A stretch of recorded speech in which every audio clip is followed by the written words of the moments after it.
On the way to the vet, I found this nice guy walking down beside the road. My car is full of dogs, but I need to take him because I could catch him, and that's always not a good sign, of course. And I'm on the way to the vet, so let's do this.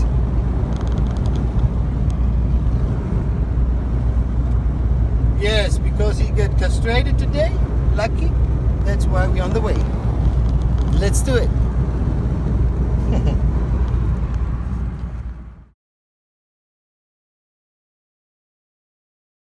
So now we are on the wild animal station with my friend here. I named him Blade because he was walking on the street like a daywalker. Such a beauty. It was very nice to meet you, my friend. And by the way, this is Anima.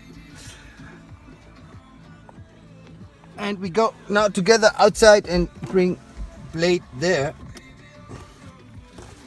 Let's see if we can make it.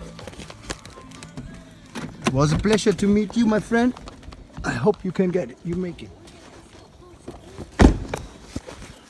So this is Anima. By the way, they're doing a fantastic job. And yeah, this is an animal welfare station, and we are back again. I was here often, and they're doing a very fantastic, great job. As you can see, there's all very nice people, and they are so kindly and need to pay attention to them. We need to pay attention to them because they're doing a fantastic job.